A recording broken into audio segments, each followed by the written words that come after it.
opératoire sur le jeu. Ouais, parce que par exemple le CE c'est quand même super résistant. Enfin, moi je travaille en cabinet vétérinaire et franchement on sait pertinemment que quand on a un qui est passé, qui avait le CE, on désinfecte, on remet un tapis par-dessus quoi. Alors on s'est beaucoup renseigné, on a un vétérinaire conseil justement sur les modes de propagation des maladies. Quand on reprend la biblio américaine, c'est contagieux, mais en appliquant justement ce type de mesures sanitaires. Donc là c'est pareil, c'est ma furette, je me la fume dessus. On ne met pas les furettes contre nous. Vraiment juste les mains et on désinfecte les mains. Je pense qu'on limite largement les risques. Après, dire si on évite tout, on va dire qu'on est... De toute façon c'est un peu plus... Après, on peut vivre dans une bulle. Ouais, voilà. C'est toujours le même problème. Quoi. Ma fille. Ouais, mais bon, c'est pareil, quand je vois les rassemblements, les furets qui sont tous à venir toucher, machin. Alors nous, ça fait 7 ans qu'on fait des rassemblements. Sincèrement, ça fait 7 ans qu'on fait des rassemblements. On applique des mesures d'hygiène en ramassant notamment par exemple systématiquement les caviers, etc. On n'a jamais eu un souci. On n'a jamais un furet qui est reparti avec une maladie. Voilà. Donc je pense que, sincèrement, sur le CE, il y a aussi quand même beaucoup de psychose. Ah oui, il y a une grosse psychose. Beaucoup de gens, du moment que leur furet est diarrhée, c'est le CE, c'est sûr. Y compris, moi j'ai eu des témoignages de gens qui vous disent mon furet a le CE, et quand vous discutez, il n'a jamais vu un furet de sa vie, il est parti à 2 mois de sa portée, il y a 2 ans, il n'a jamais revu un furet, il n'a aucune raison d'avoir attrapé le CE, mais on lui dit que c'était le CE. Alors qu'une diarrhée, malheureusement, chez le furet, ça peut expliquer énormément de choses. Ça, c'est un peu un souci pour certains, certains vétérinaires et certains particuliers qui zappent les autres. Moi, ce que je reproche beaucoup, c'est qu'ils partent sur le fait que c'est le CE et ils en oublient presque de traiter l'animal, du coup. Voire de faire des examens alors que c'est des cas qui pourraient tout à fait être soignés autrement et que le problème peut se régler. Il faut arriver à un équilibre. Lily, elle m'en Après, je veux dire, c'est comme en expo-canine, c'est comme en expo-féline. Je ne vais pas dire qu'il n'y a pas de prise de risque, mais même sur d'autres choses qu'on ne connaît pas forcément. Ne serait-ce que le fait que déplacer un furet, ça peut lui déclencher une diarrhée.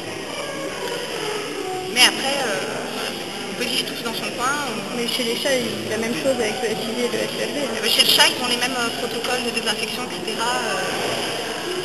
Ce qu'il y a, c'est qu'ils, pareil, ils font des tests rapides, voilà. Mais bon, ils n'ont pas le choix chez le chat. C'est beaucoup plus développé chez le chat. Voilà, c'est toujours très différent.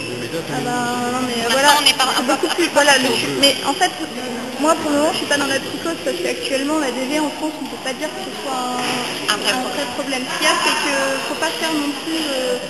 faut pas l'ignorer parce qu'à force de l'ignorer, ça va devenir comme chez le chat. Et il faut faire attention à ça parce que c'est comme ça que ça s'est développé chez le chat et c'est comme ça que ça va se développer chez le furet. C'est pour ça qu'il faut faire attention. Très peur.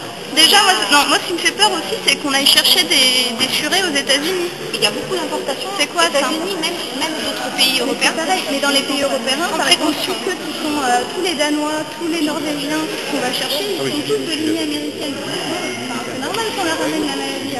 Mais ça, je suis bien d'accord avec vous. On ramène des problèmes.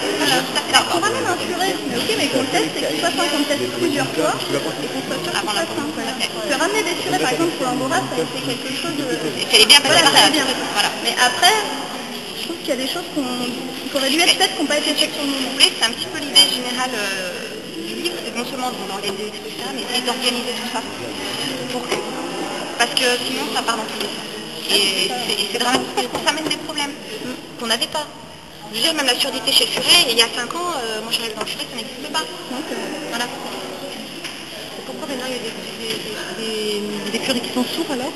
C'est lié, en fait, c'est des furets qui étaient à la base des furets à fort marquage blanc, qui ont été sélectionnés par consanguinité. Et ces colorations blancs, comme chez beaucoup d'autres espèces, sont liées à des malformations crâniennes, etc.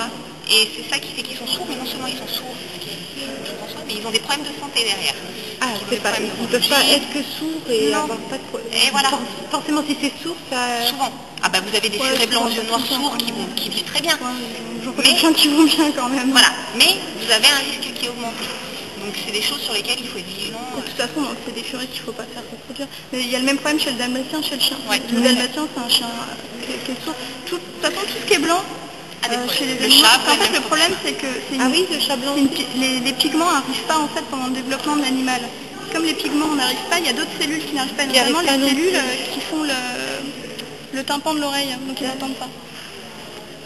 C'est pour ça qu'ils n'entendent pas.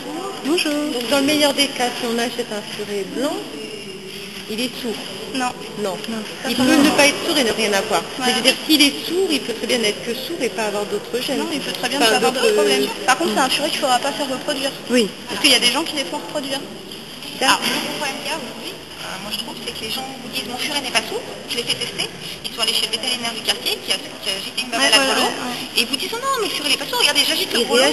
Enfin, quand ils sont sourds, franchement, ça se voit. Ouais, moi j'ai une sourde, ça rend les franchement. Mais bon, si vous voulez être de mauvaise foi, vous pouvez tout à fait l'être. Le seul test vraiment valable, c'est le test PEA. Tu t'en rends compte quand t'as une sorte qui tape chez toi, là on met des électrodes et on fait une vraie stimulation. Et là on voit vraiment... Comme on fait sur l'humain en fait. Oui, voilà. Même, et les sourds, souvent, quand tu marches, ils viennent te voir parce qu'ils ont des vibrations sur eux. Donc très vite, ils viennent te voir j'ai une formation dans la biologie qui est bien. Et ma fille, elle en a une petite là. Je ne pouvais pas la toucher parce que... Non, c'est parce que vous appréciez pas. Exactement, non mais c'est ça. Dès qu'il s'approche, il a peur. Mais quand on se méfie, on va dire simplement ça. Allez, mon doigt, elle s'accroche. Elle a quel âge? Elle a 3 ans. Non, la bidule, elle a 3 ans, elle reste pas dans mes bras comme ça. Non mais là c'est parce qu'elle est pas la maison. Ouais, parce que c'est vrai, quand je viens chez les